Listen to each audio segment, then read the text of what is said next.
নেইমারকে ঘিরে অপেক্ষাটা যেন শেষই হচ্ছে না। গ্যালারিতে, সামাজিক যোগাযোগ মাধ্যমে, এমনকি ব্রাজিলের অনুশীলন মাঠের বাইরেও এখন একটাই প্রশ্ন, কবে ফিরবেন সেই পরিচিত নাম্বার 10? দীর্ঘদিনের চোট, অনিশ্চয়তা আর প্রত্যাবর্তনের প্রতীক্ষার পর বিশ্বকাপের মঞ্চে আবারও তাকে দেখার স্বপ্নে বিভোর সেলেসাও সমর্থকরা।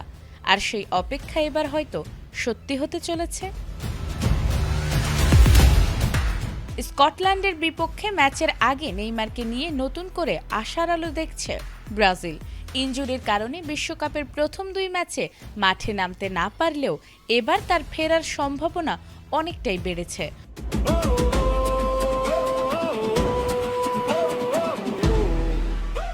তবে তাকে খেলানো হবে কিনা সে বিষয়ে এখনও চূড়ান্ত সিদ্ধান্ত নেননি ব্রাজিল কোচ কার্লো আনচেলত্তি। কাফের চোটে পড়ে গত 5 সপ্তাহ মাঠের বাইরে ছিলেন 34 বছর বয়সী এই তারকা। সে কারণে মরক্কো ও হাইতির বিপক্ষে গ্রুপ পর্বের প্রথম 2 ম্যাচে তাকে ছাড়াই খেলতে হয়েছে ব্রাজিলকে।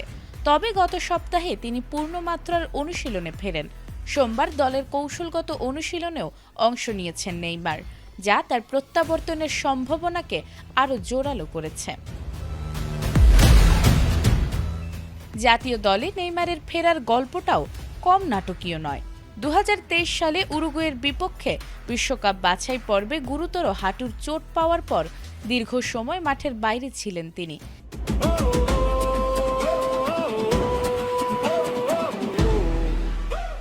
এরপর ক্লাব ফুটবলেও একের পর এক ইনজুরিতে ভুগেছেন। প্রায় 650 দিনের বেশি সময় জাতীয় দলের বাইরে থাকার পর সম্প্রতি আবারও সেলেসাওদের জার্সিতে ফিরেছেন এই forward. Brazil winger Gabriel Martinelli জানিয়েছেন, অনুশীলনে নেইমারকে বেশ আত্মবিশ্বাসী ও ছন্দে দেখা গেছে। তার ভাষায়, নেইমারের মান নিয়ে কোনো সন্দেহ নেই। মাঠে ফেরার জন্য সে ভীষণ মুখিয়ে আছে। 2 ম্যাচে 4 পয়েন্ট নিয়ে গ্রুপ সি এর শীর্ষে রয়েছে ব্রাজিল। স্কটল্যান্ডের বিপক্ষে ম্যাচে তাই জয় ড্রয়ের হিসাবের পাশাপাশি সমর্থকদের চোখ থাকবে আরেকটি দিকে, বিশ্বকাপের আলো ঝলমলে মঞ্চে নেইমার কি অবশেষে ফিরছেন?